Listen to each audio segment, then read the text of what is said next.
lahat! Kumusta kayo? Welcome sa aking channel. This is Richard Cavanies. So ako naman heto. Andito na ako sa roller coaster na bus. Charis! So andito na kami sa Cochin. Papunta kami ng Alova Metro Station. So yung may metro din kasi dito.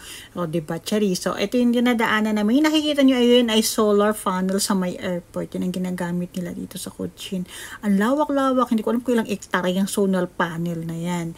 So, yun na nga, sa wakas, kahit pa paano, hindi ganun kalakas yung ulan. Ambon-ambon lang, te. Mga patak-patak-patak lang muna.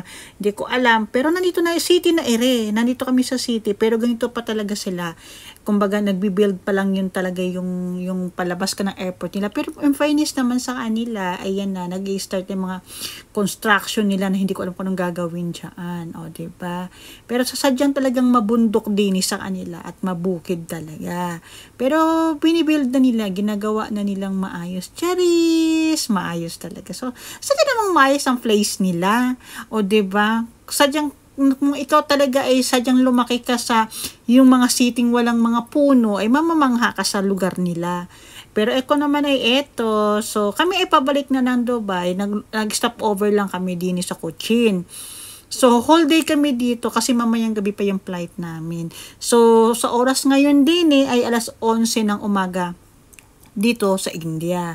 So, habang kami ay nandito nag-iintay sa aming flight mamayang alas 9 ng gabi, paikot-ikot muna kami din.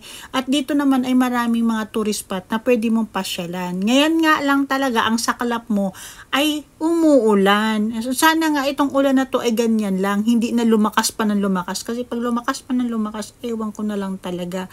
At yung bus sasakyan namin ngayon, kahit pa paano, ay medyo mabagal pa ang takbo. Hindi siya nalipad. O, diba? Kasi medyo madulas ang daan. Kasi nga naulan. Sana nga hindi na malakas pa ng lalo. O, diba? So, ayun na mga langga. Samahan niyo po ako. Keep watching sa aking gala din sa Cochin.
So, ayan na nga, lumakas ang ulan ng maigi. Diyos ko po. Ayan na, tignan nyo naman, di ba ang kapaligiran, matubig na naman, sobrang lakas ng ulan. Hey, nako, makulimlim, grabe. Paano kami iikot nito? Hay, nako, life. So, by the way, ang asawa ko din ay hindi magala sa place na to. So, umaasa kami kay Gago. So, so, kaya lang talaga na napilito mag-stop over ang asawa ko dito dahil sa akin at gusto kong gumala. O, tignan nyo yung bus. O, diba? Ang lawak-lawak. Maluwag yung bus, in fairness naman. First time kong sumakay ng bus din sa India. Ito yung una-unang pagkakataon sumakay ako ng bus. Pero sa place kasi ng husband ko, sa place nila, doon sa Canor, hindi pa ako nakakasakay ng bus. Pero same lang mga driver. Kumbaga lumilipad. Hanggat may space, hanggat kayang sumiksik, masiksik. Habang kayang ilipad ang bus, ililipad nila sa sa ganun. At tingnan yung tabi, ang dami ng tubig. So sa paroroonan namin, nawa sana ay matigil na. Diyos ko po. Ay, samahan niyo po ako. To be continue po tayo sa aking road trip sa inside ng bus na roller coaster. Charis!